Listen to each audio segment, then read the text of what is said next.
Okay, everybody, I would like to welcome everyone who is watching and following along on this edition of the Virginia Sports Hall of Fame Call Interview Series. I am Will Driscoll, the Executive Director of the Hall of Fame, and I appreciate everybody following along, listening, and whoever watched this video moving forward. I'm hoping everyone is staying safe and healthy as we continue to navigate this coronavirus pandemic here in Virginia and beyond.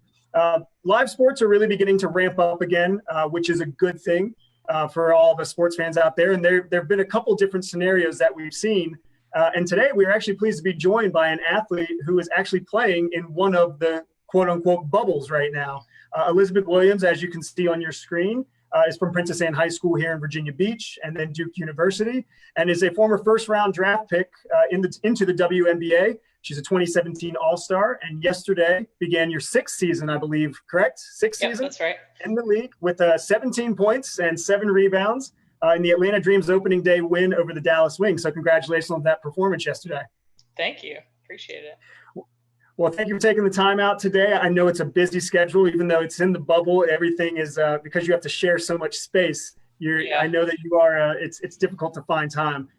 Anybody who's following along, this is on Facebook Live. So if you have questions, please feel free to try to get them up on the stream, and we'll see if we can get them over to Elizabeth. But we've been doing this now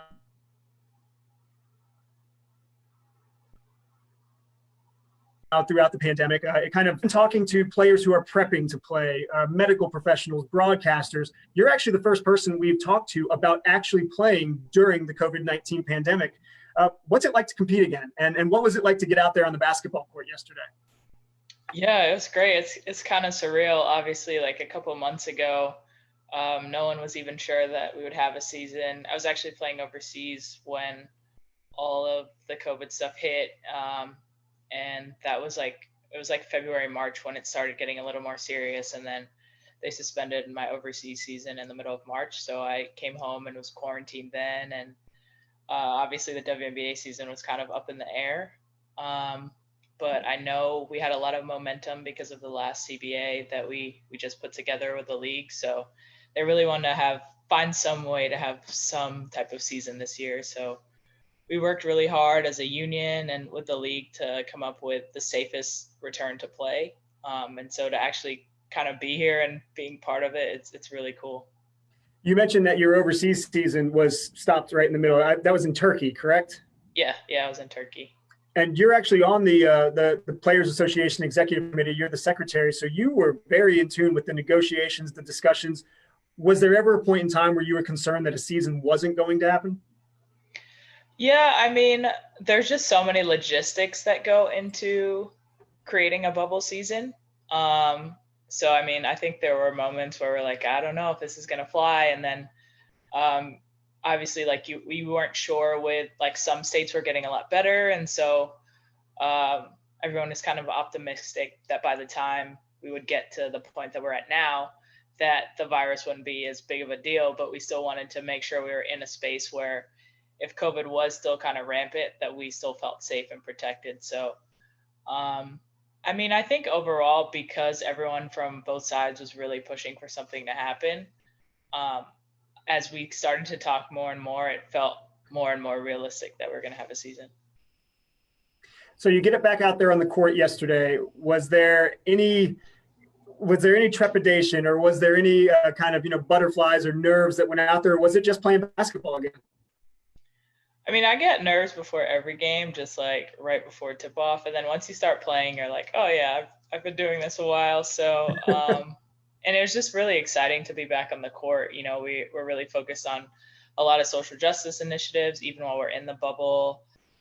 It's pretty well known now that we have Breonna Taylor's name on the back of our jerseys. And as players, we're actually able to talk to her mother, and obviously legally we have to get the approval to do something like that. So, just having, knowing that the season is bigger than just us and just playing, I think that's another reason why it's so special to be back on the floor. Well, let's transition to that social justice initiative. I'm sure that initiatives really, the WNBA and its players have been very vocal and active on that front. Was that another big driver in getting this season going, knowing that you were going to have a platform like, being in the bubble, the media component that goes into it, having that platform to really push those forward? Yeah, absolutely. With nothing else really on TV, nothing live, we knew that we'd have a chance to be televised a lot more than we have in the past.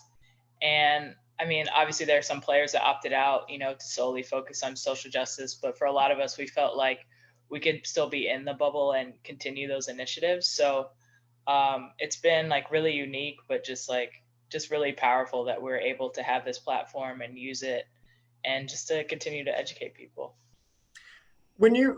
So following along with that, typically when we watch sports, it's a competition. It's between either individuals or teams, but you're all now coming together collectively. Is that easier to do, when you're all in the same space, or is this something that has always kind of been, an undertone in the WNBA among its players trying to push, women's sports, women's athletics forward? Yeah, I mean, I think our league's been unique in that trying to be in the forefront, whether it's in social justice or pushing for women's sports and promoting those types of things. But it's a lot easier now when we're all here. There's never been a season where every team is in one place for an extended period of time. So it's been really cool to be able to bounce ideas off of people, even just to see people around, like at the pool or wherever, that you might only see for like a weekend just because that's when you're playing them. So we're just trying to take advantage of having everybody in this one space. And I think so far it's working really well. Yeah, I saw an interview that you did recently. Actually, I think it was called "E-Will in the Wubble." So the wubble is the term that the WNBA is using. I like that. I got a kick out of that. But you mentioned the social justice committee that the WNBA has. Is that something that was formed recently, or is that something that's been going on in the WNBA for some time?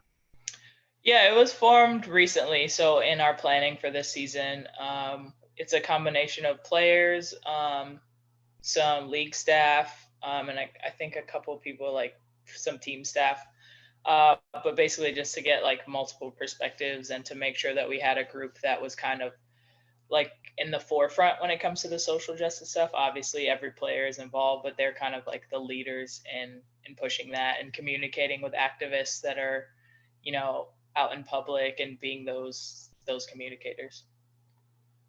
So I mentioned that you are on the Players Association Executive Committee. What was the most important thing that, either as an individual yourself or collectively as a group, that the players wanted with this restart and getting the season started again? It was definitely player health and safety. That was by far number one. It was number one for the league and for us, but like, what does that actually look like? So what does it look like if somebody tests positive? What does quarantine look like? What does testing look like?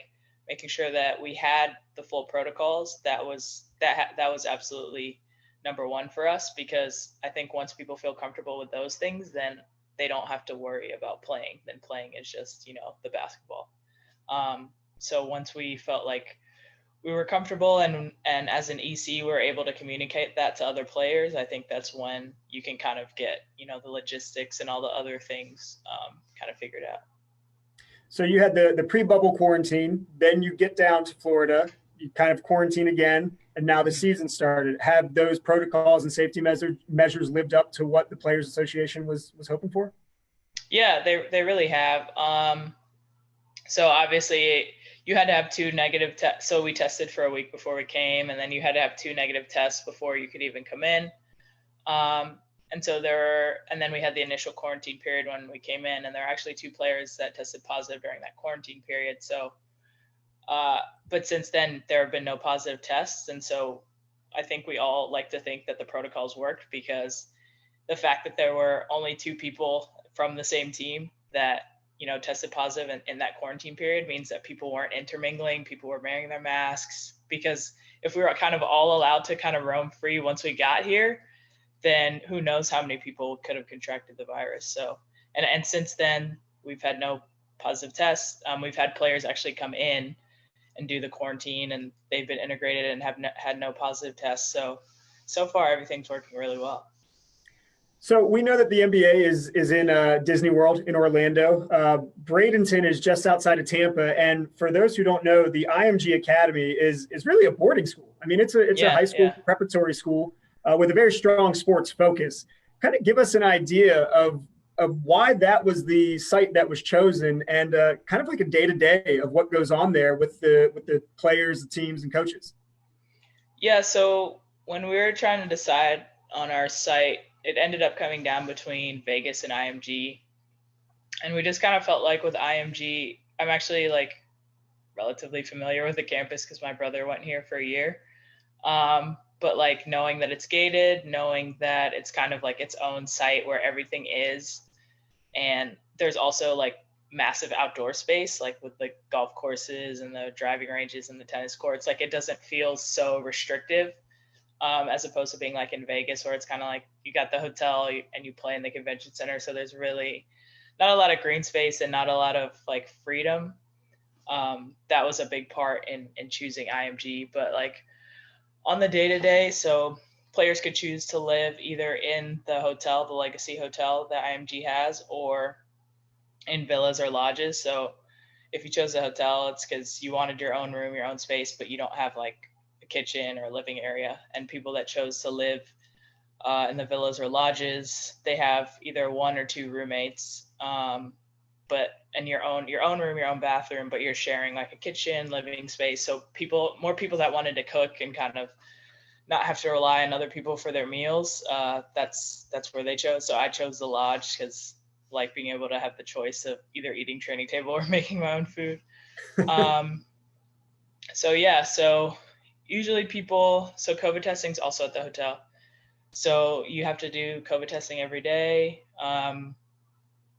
And like usually if you're not in practice or whatever, a lot of people hang out at the pool. Like it's hot, it's something to do. And then the practice facilities and the weight room and stuff are actually on the other side of campus from the hotel. So they're closer to the lodges. So a lot of people rented bikes because it's kind of far to walk and it's really hot.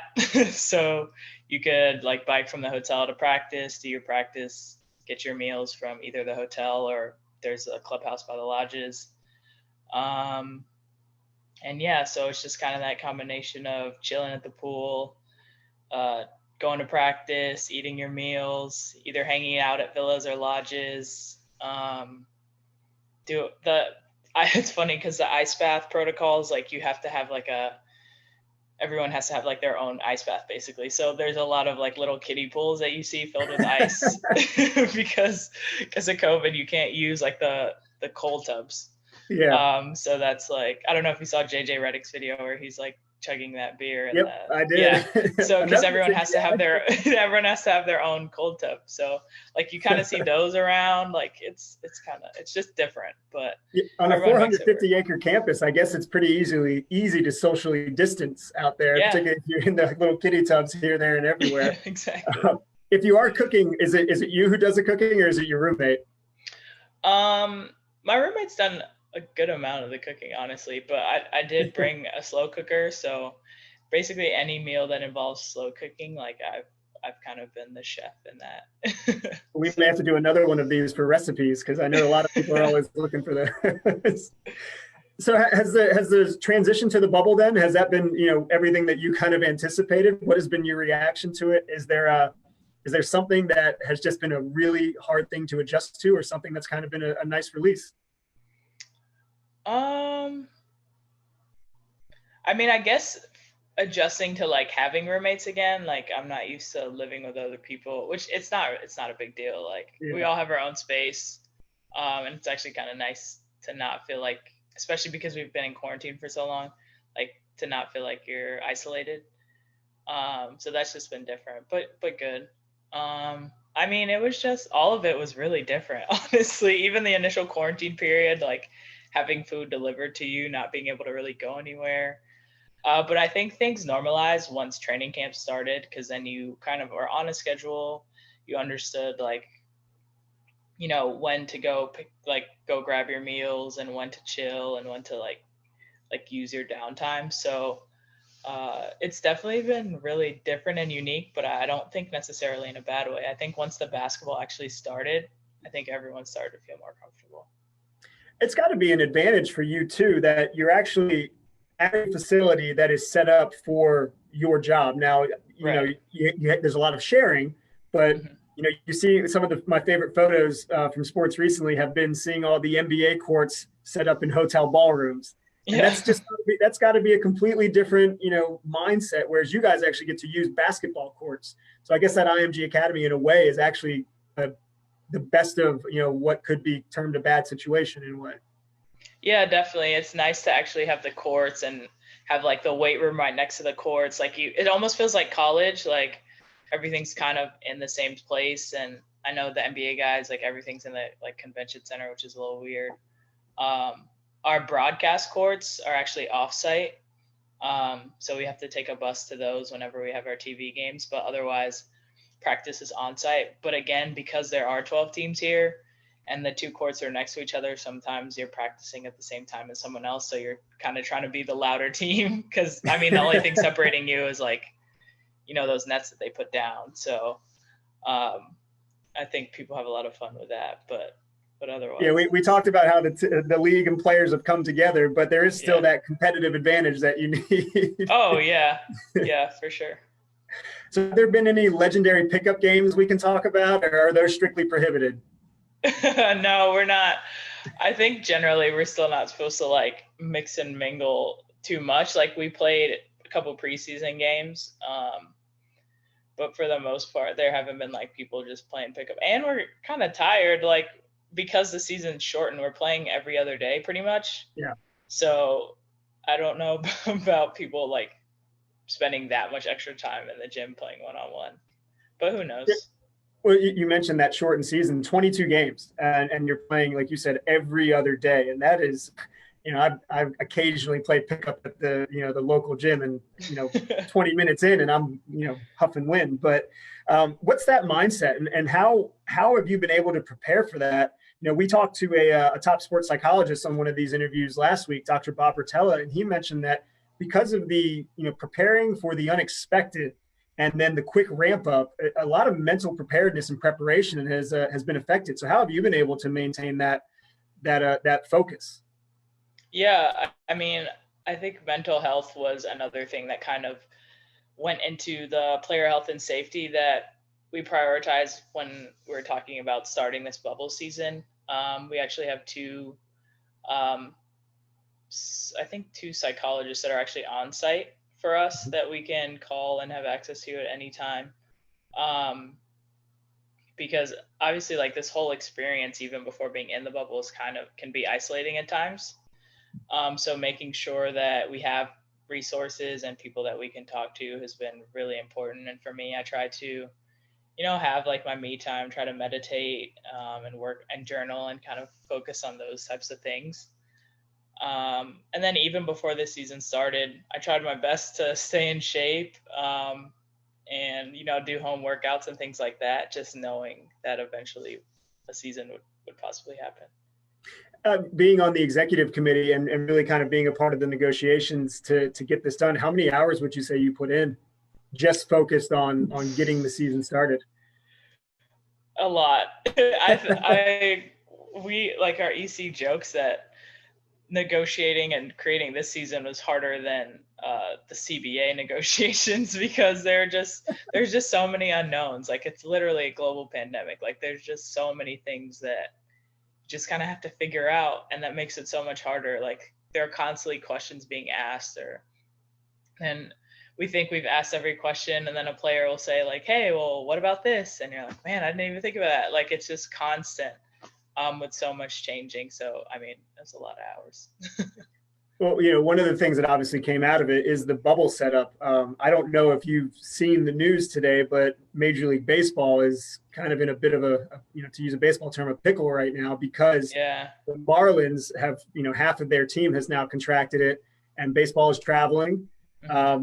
How much are you guys looking at how the other leagues are performing and what's going on and kind of comparing, contrasting and pulling things that you might be able to use? I'm not saying in the future, hopefully we don't do this again for another season, but maybe later in this season to make sure you get through this healthy. Yeah, I mean, even in trying to create this plan, I know we were talking closely with the NBA. We were trying to see what, the European league started doing because they started way before us, like the Bundesliga in Germany, and like trying to figure out what made this work basically. The NWSL just finished their Challenge Cup, which worked great. They had no positive tests. They did the bubble thing. Wasn't perfect, but like we were able to try to like take pieces from all these different leagues to see what could possibly work. So I think we're constantly checking in, getting ideas from them. And I know, well, baseball, their situation's different because they didn't do the bubble, and now you're seeing what happens when you don't, and when you add all these extra factors, because the whole point of the bubble is to eliminate all these extra factors that can make it hard. So I mean, we're all learning, and we'll see what's going to happen with other leagues too. I mentioned we briefly touched on the media component, and I was actually going through the schedule, and this was supposed to be the Olympics. So, Yep. Obviously the Olympics are not happening, but that opened up that media availability for you guys on CBS Sports and then ESPN, which has always been one of your partners. How important was that to yourself and the rest of the players to get that added media exposure, even in this condensed season? Yeah, it's huge. That was something when we started these phone calls with the league that we brought up. We're like, hey, we're kind of lucky that it was an Olympic year when this happened, because it allowed for this massive gap in scheduling. And so it's like, great, it's good, because I mean, obviously it sucks that the Olympics are postponed, but it's good that we're able to kind of have some wiggle room in what we want to do and how we want to plan for this season. And I think so far, like, they actually today ESPN announced that they're adding even more WNBA games, just because of, I don't know, scheduling or whatever. So it's actually been nice to take advantage of that gap. Well, I'll get you out of here on a couple easy ones, because I know that you're very busy. But Virginia Sports Hall of Fame inductee Kara Lawson just took over as head coach at your alma mater, Duke University. Yeah. Do you know Kara? Obviously, you know of Kara, but do you know Kara personally, and what kind of attributes do you think she could bring to that program? Yeah. Oh my gosh, I'm so excited for that hire. So Kara, actually, when I was being recruited, I somehow was able to get on a phone call with her because Tennessee was recruiting me.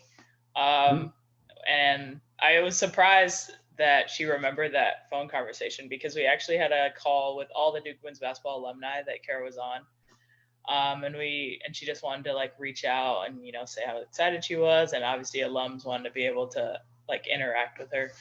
And so it was really cool when I made sure I said something on the call, like, hey, like, we're so excited to have you. And she's like, yeah, do you remember that phone call we had? You were in high school. And I was like, I feel like that speaks to the type of person that she is, that she understands how important relationships are. And she's obviously a great basketball mind, being part of the Celtics organization, being announcer, playing the WNBA, also coaching some USA 3-on-3 teams. So she has like that nice balance of playing experience and coaching experience. So I'm really looking forward to her at Duke. Yeah, we think she'll be a great asset there. And last one, and then I'll let you get back to your day. But Steven Adams from the Oklahoma City Thunder recently said he expects technical fouls to be way up in the NBA because the refs will be able to hear everything the players say. Do you expect a similar rise in the WNBA? It's true that refs do hear everything, because that happened in our game yesterday. Because, I mean, people say what they want to say. Usually you can say it under your breath, but when there's nobody else in the arena, it's always heard. I guess it kind of depends how refs take everything, because they're also in the bubble too. Yeah. So like you could try to sweet talk them at the pool or something to help yourself out. So I don't know. We'll see how they react. Well, let's hope that they keep you on the court for all 22 games, and hopefully, health and safety keeps you on the court for those 22 games as well. I want to really thank you again for taking the time out today. It was a great conversation, great interview about hearing about life in the bubble. And we wish you the best of luck as your season continues. Thank you. I appreciate it. This was great. Atlanta Dream's next game is July 29th at 10 p.m. on CBS Sports Network. It is a 22-game sprint to the playoffs. So again, we'd like to thank Elizabeth Williams for joining us today. I'd like to thank everyone who tuned in and who will watch this. And as always, thank our partners, Priority Automotive, City of Virginia Beach, Optimum Health, ESPN Radio 94.1. Be sure to follow us on all of our social platforms. This video will be up there, Facebook, Twitter, and Instagram, all at VA Sports HOF. Once again, I'm Will Driscoll with the Virginia Sports Hall of Fame, and we're hoping everyone stays safe and healthy.